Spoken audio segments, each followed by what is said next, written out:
Today I'm talking to Kate Dixon. Kate and I met in a CTI class in Los Angeles maybe 3 years ago. I think that's right. Yeah. Yeah, we discovered that we were from Portland in a sea of people from Los Angeles and other places. And one thing led to another. I think I was following some stuff Kate was posting online. And then I went to a really good workshop that she did on leadership. And 2018 was completely changed because of a challenge that Kate issued around journaling. So I thought, who better to talk to about that than Kate? So thanks for joining me today, Kate. Hey, thanks for having me. And tell people a little bit more about your background. What have you been doing all these years? All these years. So I've spent most of my time in corporate America doing HR kinds of stuff, everything from employee relations to compensation, which is where I've spent most of my career. But my true passion I discovered just a few years ago, and that's coaching. And I've done it kind of casually for a lot of years before I got training, but where we met was when I was getting formal training for it, and I love seeing the potential in people and helping them get it. And most of the people I work with are diverse leaders, so I really do a lot of leadership development coaching. That's kind of my thing, and then I also do some salary negotiation coaching as well to build on my compensation background. So yeah, it's a lot of fun and I love what I do. That's interesting. So salary, what did you call it? Salary negotiation? Like when would someone engage you for something like that? Well, a lot of people, most people who use my coaching services for negotiating their pay packages are doing it when they're going to a new company. A lot of folks who are basically leaving maybe a director level job and moving to a vice president level job in another company will often talk to me about it because I can help them kind of with setting the context and then also helping them get their brain straight. So, it's the tool set and the mindset that we work together on. But yeah, and we all feel pretty incompetent in this area, even compensation.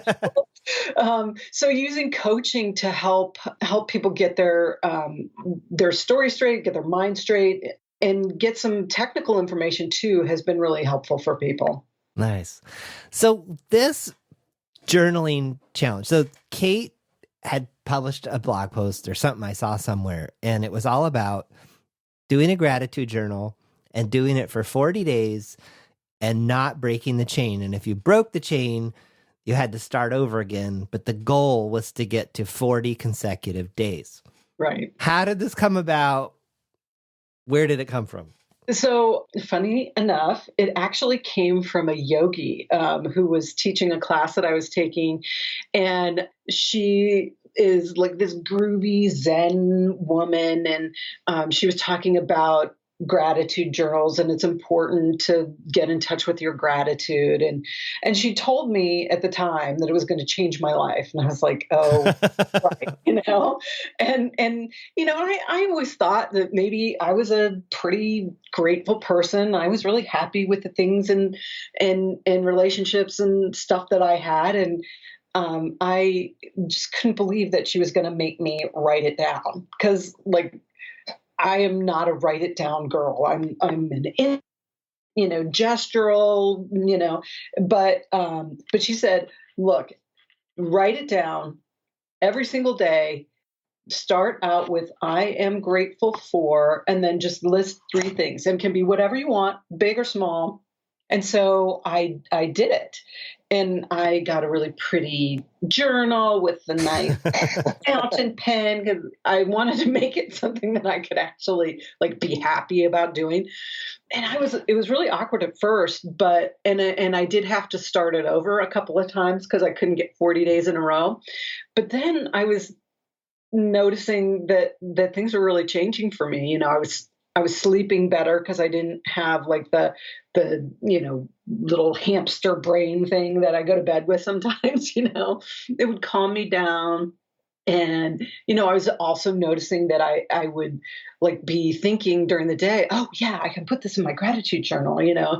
Um, and, and so it kind of really shifted my perspective, and I was getting such great results that I started talking about it. And so I wrote that blog post that we were talking about, and in my True Leadership workshop that you attended last April, I challenged everybody to do it as well. And it's funny. I mean, it really it makes a big difference. Yes, yes. Well, what's funny is right around that time of that workshop, I think I was at 30 days. And I was starting to, I was kind of like, I don't know if this is totally, and I was doing it, by the way, I was using this 5-minute journal that I really Mhm. love. And its first 3 questions or the first 3 prompts that you answer are 3 things you're thankful for. And I had missed. And then, so I think I started up again. And then it was once I got to the 30 days and then 40 that I thought, oh, something is happening here. And Yeah.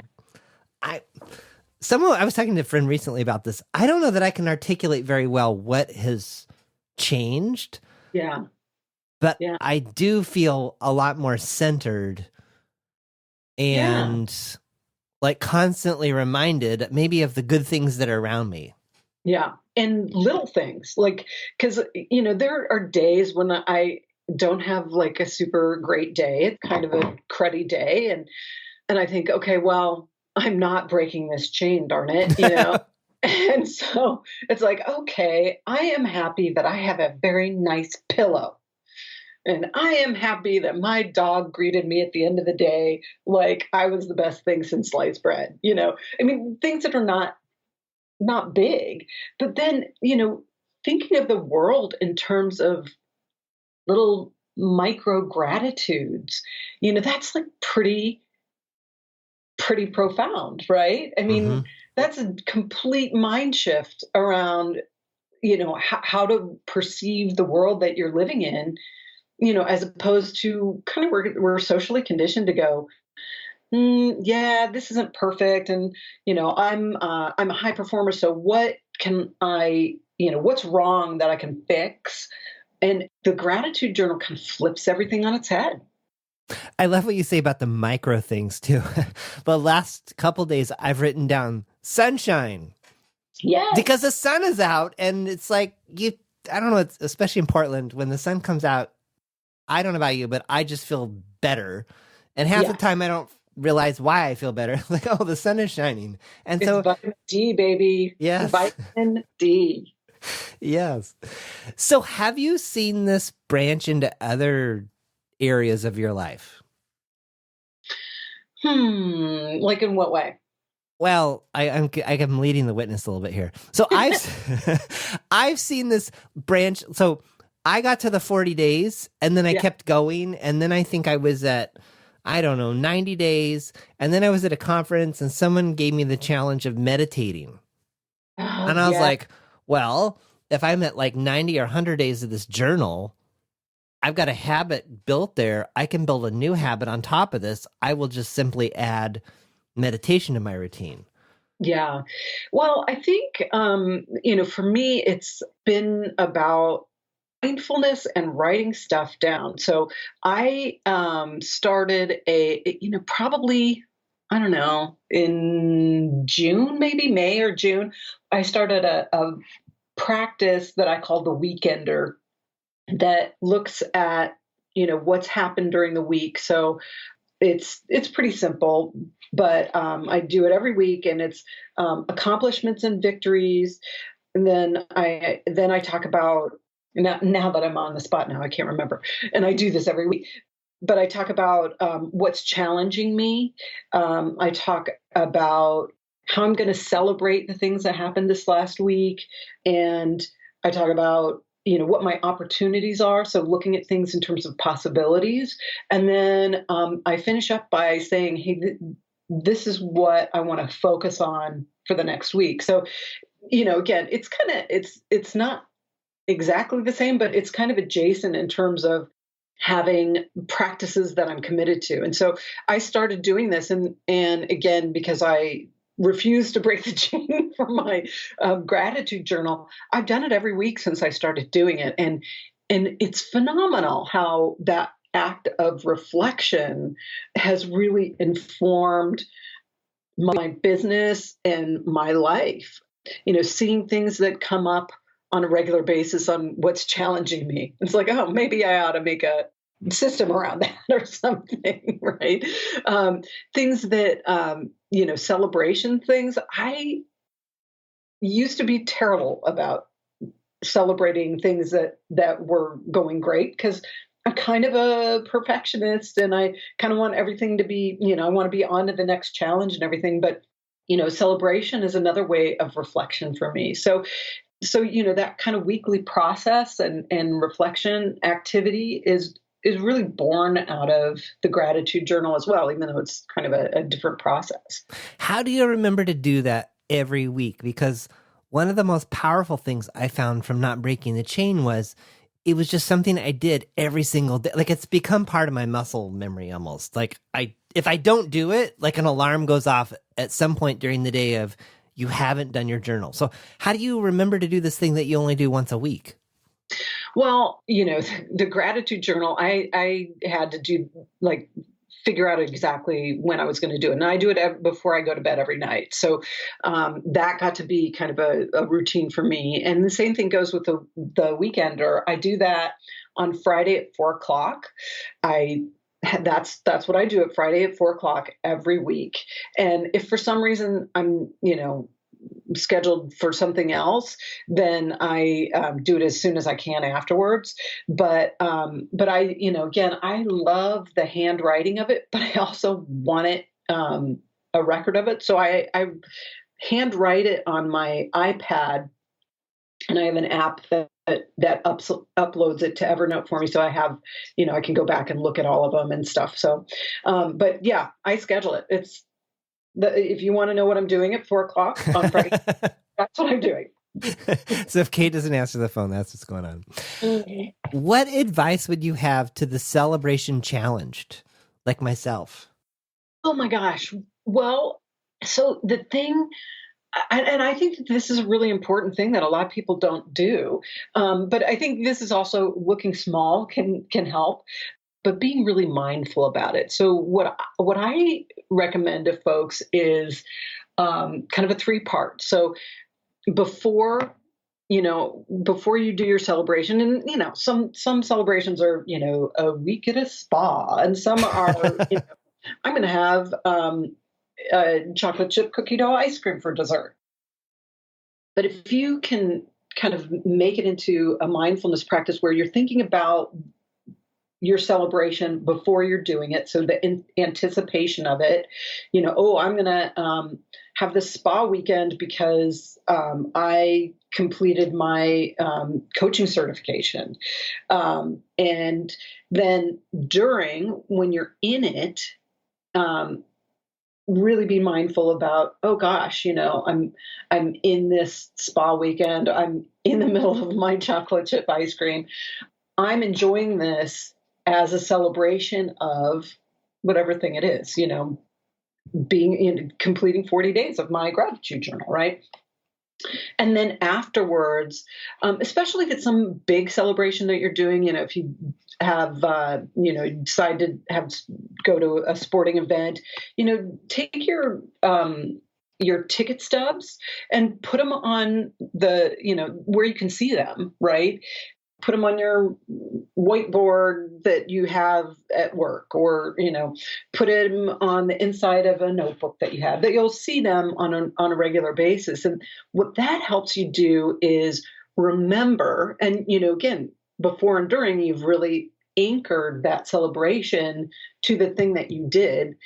And so your brain is basically saying, yeah, let's do more of that, because we the cool sporting event or spa weekend, or, in one of my cases, a crazy manicure that I did for myself, So, and it doesn't have to be big, but creating that mindfulness practice around it can really help you reinforce and get more of the thing that you're celebrating.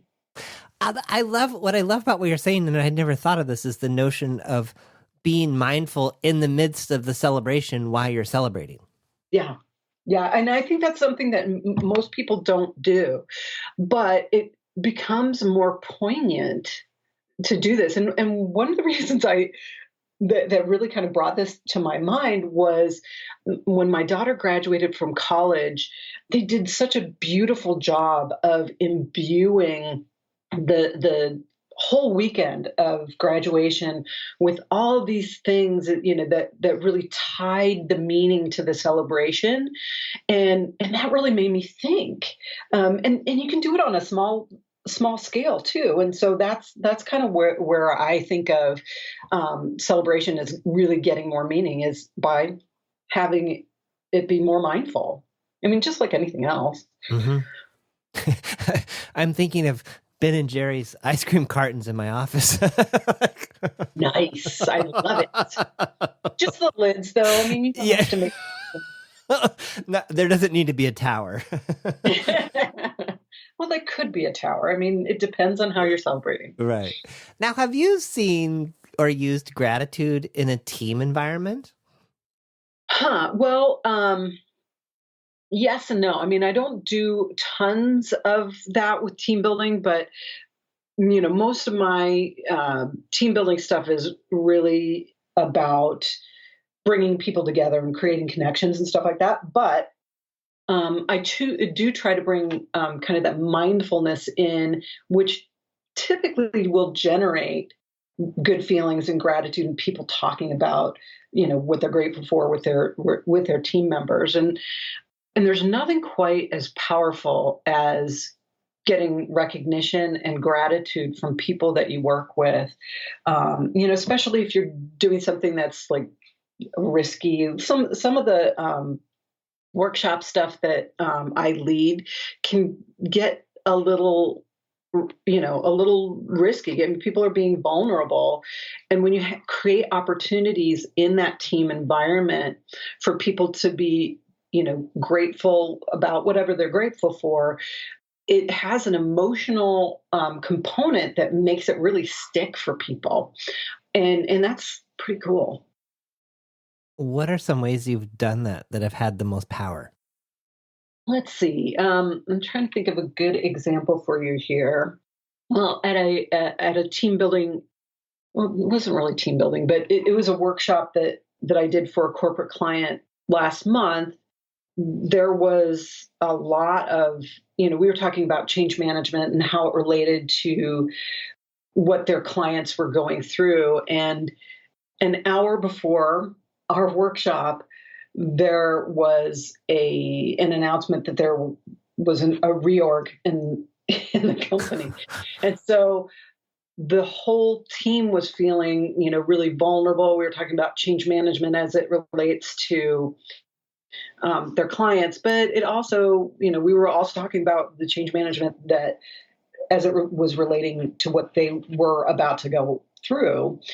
And so we created an opportunity for them at the end of the session, after they did the most amazing brainstorming around best practices and change management and stuff. It was really powerful.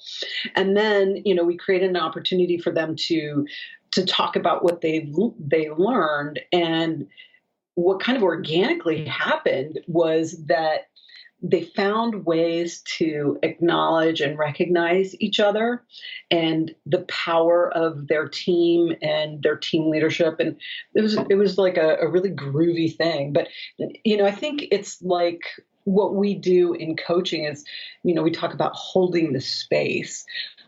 And I think people want to be grateful. They want to recognize each other. And by creating a safe space to be vulnerable, people will rise to that occasion, and it's really great. How have you done that in a way that's not cheesy? Because I can imagine some people are listening right now and they're like, well, that sounds really good, but someone tried to do that at my company last month and it was totally lame. Yeah. Well, I think that the biggest the biggest way to cure cheesiness is authenticity, and being real and true, and not trying to create some sort of a, hey, we're gonna all ring cymbals and burn incense, like that. I mean, if that's authentic to the brand, that's cool. But I normally work with big companies, and so that's just not something that I can do with them. But again, that holding the space, allowing people to be vulnerable, and not freaking out when people are vulnerable, it works pretty well. But I think a lot of leaders are nervous about things being cheesy, and they don't want it to be too woo because it's corporate, right? But when people are being authentic and true to themselves, and really, if they're not trying to like fake who they are and try to pretend that they're something they're not, it winds up working pretty well. And I try to model that for my clients. And I tell them stories about myself too. It's like, well, if we're going to talk about a time when we had to go through something difficult, or a time when we had to deal with a client who wasn't helping us or whatever. I mean, I can tell stories like that too, and model that behavior for them. I did see this done really well recently. I was at a corporate thing, and what they did was they had lunch sacks, and they put each person's name on each of the sacks, and they stuck them in a row in the very back of the room. Mm-hmm.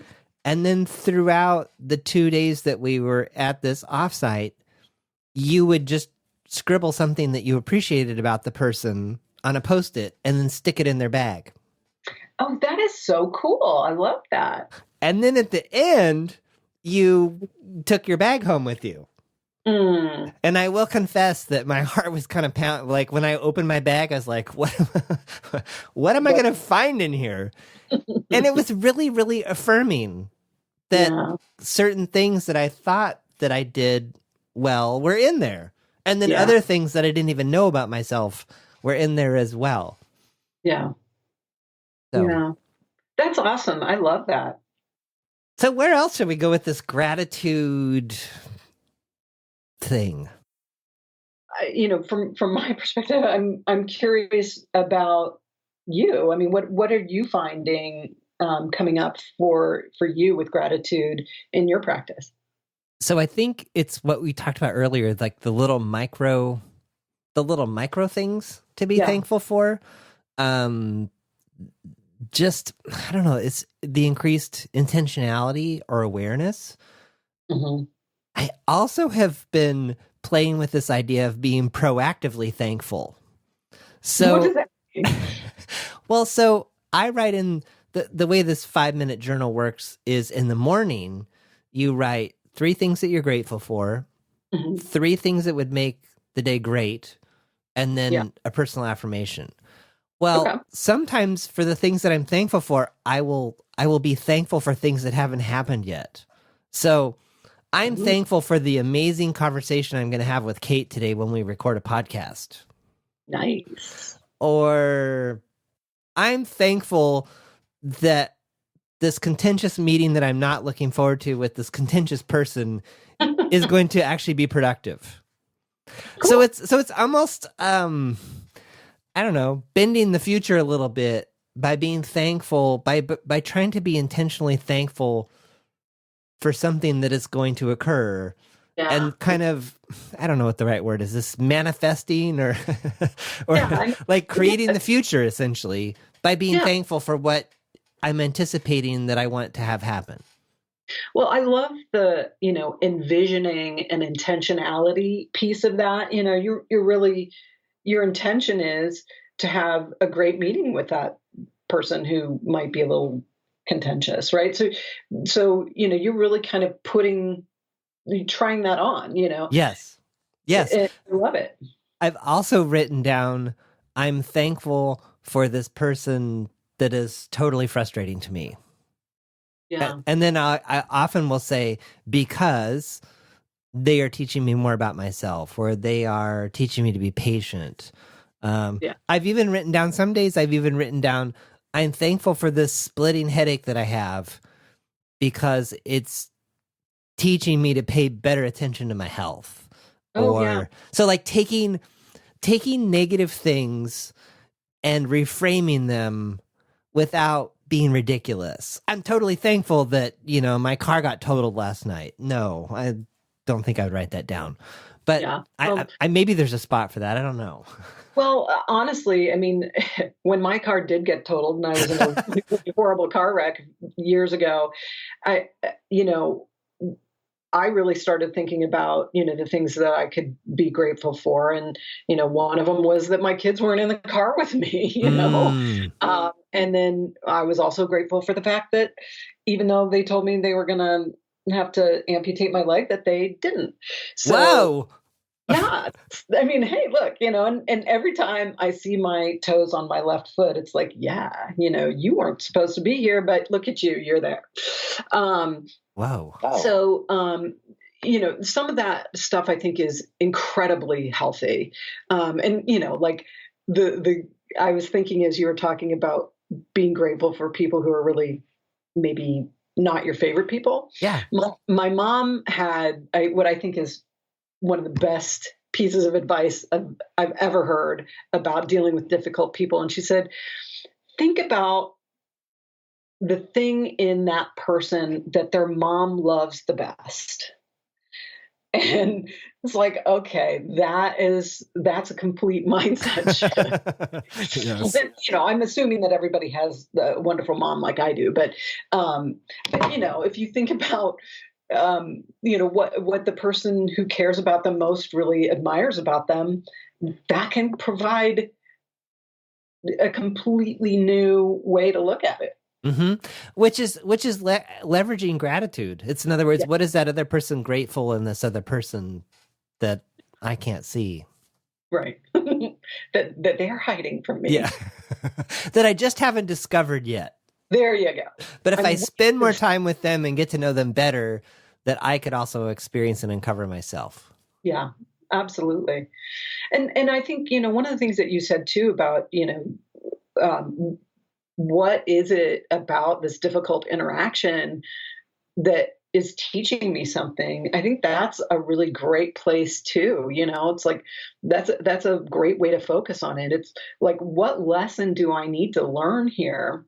One of the challenges that kept coming up for me in my weekly reflection was I had a vendor who wasn't listening to me. And so, I was really frustrated by this person and it was coming up week after week. And I looked at that and I'm like, what do I need to learn in order for this to not be happening anymore? And that was amazing. And it's helped me a ton. I've got a new similar kind of a vendor that I'm working with now who, is completely the opposite. And I don't know that I would have chosen that vendor if I hadn't had the bad experience with the other vendor. Mm-hmm, mm-hmm. Yeah. And I'm not saying too that it like makes it all go away, but like in the case of like being thankful for the headache, it takes a little bit of the edge off of. In other words, instead of sitting there saying, I wish I didn't have this headache and I can't make it go away and this is so horrible, it takes a little bit of the edge off of it. Yeah. Yeah. I think it really, and when I get headaches, I think about, wow, I don't, because I'm a migraine sufferer. So, and I haven't had one in a long time, but when I do get them, it's like, wow, I am grateful for the majority of the time when I don't suffer from them. Mm-hmm. Because it really does make a big difference. Yeah, in terms of other things that I've seen or played with, I almost feel like there's been more power and grounding in my meditation practice. Like that has, like this got me started, this journaling thing of not breaking the chain got me started, and that has propelled forward my meditation practice. And that I have found to be like that has been extremely like grounding and centering. I would almost say almost more powerful. But underneath all of this is that notion of not breaking the chain. Yeah, Like, yeah. I was on Thanksgiving. I was on vacation, and I was up to like 190 days in a row of journaling, and I was so tired, and I didn't want to do it. Yeah. But I just was like, this cannot be the night that I don't do it. Like I cannot. I was like, there's no way I can let myself break the chain tonight. Yeah. And then it was about 10 days later when kind of the wheels came off the bus with all kinds of stuff that I just completely forgot to do it. And Yeah. I think it was December 1st because I went to my journal and I went to write December 1st and I was like, where's November 30th? It has to be here. Where is it? And then I was like, no, the only possibility here is that you didn't do it. I'm like, oh, okay. This informs me in another way. This really tells me that like I have really lost the plot right now and, need to get back on center. Yeah. And, I having done my gratitude journal for over a year now, one of the things that I'm finding is that I don't really have to think about the chain anymore, breaking the chain. It's such a reflexive piece. And it's kind of like brushing your teeth. It's like, I don't feel right unless it's been done. Right. I don't feel, I don't know. Well, and I also have found that I'm not as attached. Like, I feel like the chain has served its purpose. And I'm also now more forgiving towards myself because I know I've established a habit. So yeah, I broke the chain at, I think, 199 days. And then I did it for 5 more days and then I forgot again. And so all I did was I just wrote oops at the top of the page and started again. And then I broke it like 2 more days. 2 days later, I was like, oh, maybe I should stop doing this. I'm like, no, I'm not going to stop doing it. But I'm also I'm going to acknowledge with an oops. And then I'm just going to start going again. Yeah. Well, I think too, and none of these practices should make you feel bad, right? Hey, good point. And for some people, sometimes it just may be too much of a psychic burden to be remembering about, well, I have 12 new habits and I have to do all 12, oh my gosh. Yes. Do one. Do one and get it like really in hand. Yes. Well, I'm curious about your meditation practice. Are you meditating like an hour a day and stuff like that, or what do you? No, I wish. So it started with a challenge at a conference. Like I think it was in May. This chain, surprisingly, I have not broken. This was a challenge to meditate 8 minutes in the morning and 8 minutes at night. And I rounded up to 10 minutes. And I got this app that I love. It's called the Insight Timer. Oh, I love that one. And it reinforces this notion of a chain. So every day, and so my goal was to do it twice a day. Well, I only did it once a day on 2 or 3 days. And some days I've done it more. Like if the day is kind of going off the rails, or if I'm really scattered or I've got a client that I'm going to work, sometimes I'll just sit down in my little rocking chair next to my desk here for 10 minutes and just then I've got 3 sessions for the day. Yeah. But the magic of that app is the screen. I think when I looked at it this morning, it was said 264 days in a row or 265. I'm like, I have never done anything that many days. Well, I probably have, but maybe I don't know what it is. But I thought, oh my gosh, I only have 100 more days and I will have done this for an entire year. This is mind-blowing. Yeah. It is. And knowing that you have held that intention and that dedication, that's pretty powerful.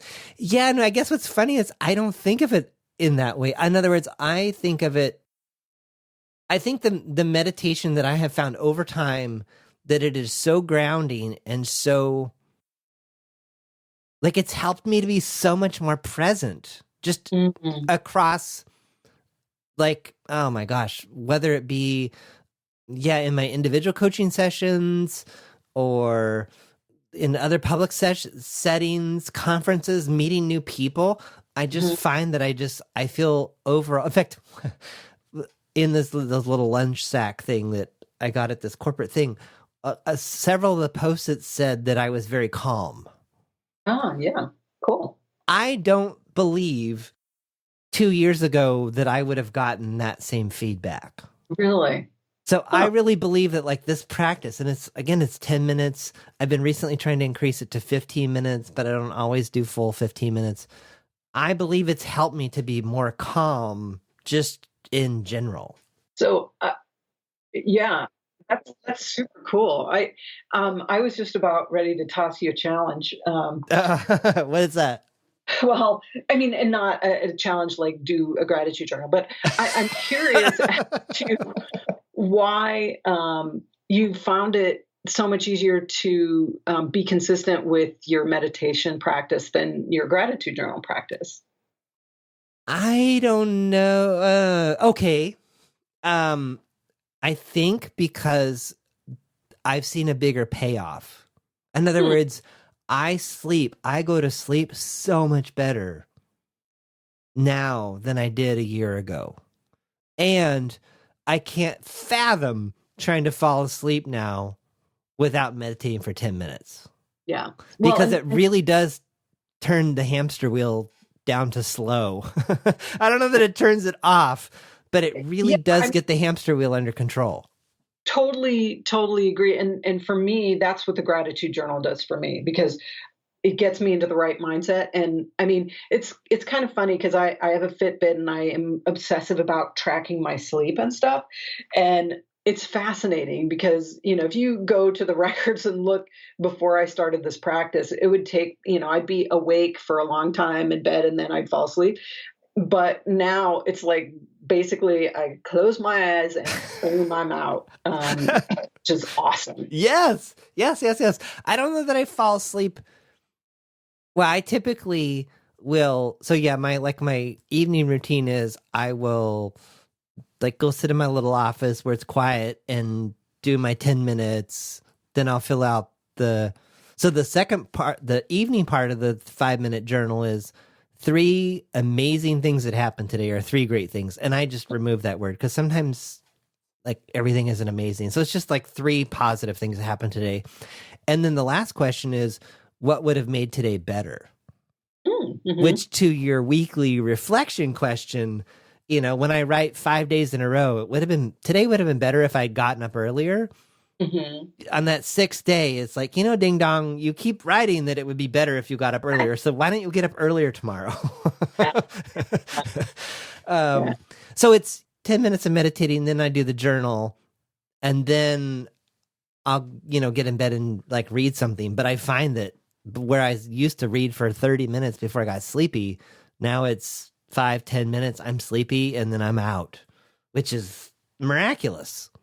Amazing. And I think there's something magical about discharging things out of your brain, right? So like by, gratitude or, the meditation or whatever it is, just, like, and I find too, I have Evernote on my phone and on my iPad and on my computer. And so anytime I have an idea about whatever it is, I write it down into that. And that way I don't have to spend any psychic energy keeping that in my brain until the next morning or whatever. It's just, I can write it down and let it go. And I think a lot of the stuff with gratitude journal and meditating and that kind of stuff really just releases those things that we're trying to keep in our, our personal RAM, if you will. Mm-hmm, mm-hmm. It gets them written to a hard drive somewhere and you don't have to worry about it. Yeah, or like defragmented. I suppose some people would say, well, John, I thought you meditate to get to a higher state of consciousness or whatever. That is not my goal at all. I mean, maybe I should be pursuing that. I don't know. But it really is. It's just the calming and all the scattered thoughts. And I love the idea of defragging. That's that's brilliant. The old days of defragging your hard drive so it would run better. Yeah. Yeah, totally. Yeah, that's super cool. Yeah, someday I may play with the length of meditating, but yeah, for right now, I guess that would be an amazing luxury if there was like an hour every day that I did that. Yeah. I love my gratitude journal, but I think, adopting your practice of daily meditation would be a really great add for me. So I think I'm going to take that challenge, even though you didn't I love connect. it. I love Yeah. it. Well, and what was speaking to me too, as we were going back and forth on that, is for you it was the gratitude journal. For me, the gratitude journal led to the meditation, and for someone else out there, it might be something completely different. Yeah. But you won't know until you try. That's so true. Yeah. I mean, I feel like the gratitude journal is the gateway to, The launch my- pad. yeah. I think whatever path you take, the idea of mindfulness and being centered on the things that make a difference to you, the things Yes. that you stand for, I think that's incredibly powerful for all of us. People will tell me, my clients tell me all the time, oh, I don't have time. I don't have time to do this. And I tell them, well, my gratitude journal practice, if I'm in a hurry, will take me about a minute, you Right. know? I mean, sometimes I think about it for a while and, sometimes I don't, but I mean, you have a minute. And what if that minute gives you 5 more minutes of deep sleep? Oh yeah, that's a great trade-off. Yes. Yes. Absolutely. So any parting thoughts or challenges for people? Hmm. Well, I love the idea of a celebration challenge. It's one that I gave to myself a couple of months ago, and so I incorporated it into my weekender practice. But I'm going to challenge you, John, since you said you're celebration impaired, is to think about once a week, find something to celebrate, and micro celebrations are cool. It could be I'm gonna watch a comedy video on YouTube or something like that for 5 minutes or whatever. Do you have any prompts to like help people mine useful celebrations for them? Like to figure out what kinds of celebrations. Yeah, or just kind of expand, there's food, there's spas, there's manicures and pedicures if you're into that. Like how expand the possibilities for us.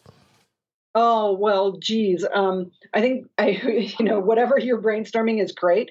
I think of environmental things, right? So what could I do to enhance my environment? Oh, well, maybe it's a new screensaver for my computer, or maybe it's a piece of art that I can have in my home, or maybe it's, I don't know, but something about your environment, right? Or maybe if you're always cold, getting a little space heater or something. But what kinds of things would you love? And or maybe it's a scented soap or something like that. But that's kind of stuff that's environment.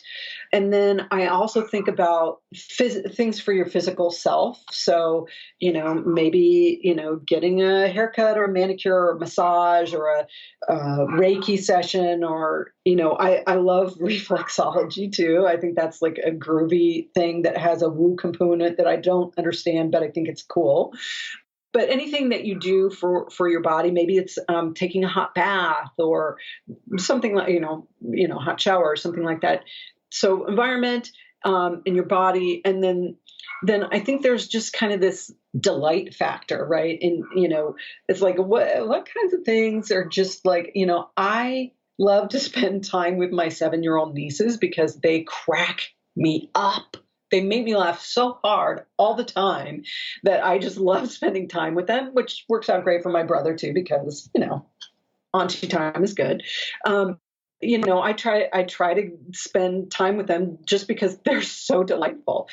I love to color. I mean, that's dorky, but I have some coloring books and, special pens and stuff like that. And that's kind of cool too. But, what kinds of things you like? Some people love gardening or, again, stuff that just makes your heart sing. Do you like to listen to music or, some of that kind of stuff that's fun? Well, I like the reinforcing nature of it. So like it's I'm going to eat Ben and Jerry's when I do this thing or when I end my week, and then I'm seeing the lid on my wall. Like it's like the loop is continuing. It's self-reinforcing. Right? Yeah. Love it. And every time you look at, I mean, like one of the things that I love to do is travel. And so my bulletin board above my desk, I have, a photograph of a cool thing in New Orleans and a cityscape of Hong Kong and a picture of the beach in Oregon. And, I have a bunch of these things that every time I look at them, I don't just see the image, I remember what it was like to be on that trip. And I think that that extra level of consciousness and mindfulness really can make a huge difference, whether that's in the celebration process or even a planning process, but in the celebration process as well. Mm-hmm. And then to do it all over again. Wow. Yeah. So if people want to learn more about you, find your work with you, any of those things, where should they go? Well, I have a website. It's Kate Dixon, KateDixon.org. I write a weekly blog on my website, and then I also publish a monthly newsletter for people who are on my list. And there's all kinds of information about what other kinds of services that I do. So check me out if you want. And this has been awesome, John. Well, thank you. Fun to chat with you. Yes.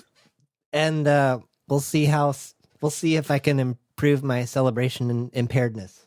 I have a lot of confidence in you.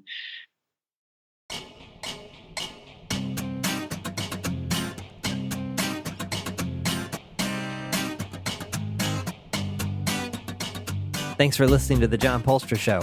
Notes, links, and all that other good stuff for this episode are at johnpolster.com/podcast. Send your questions, ideas, or a simple hello to podcast@johnpolster.com. Want to stay up to date on new episodes and receive notifications of upcoming events? Register your email address at johnpolster.com/updates.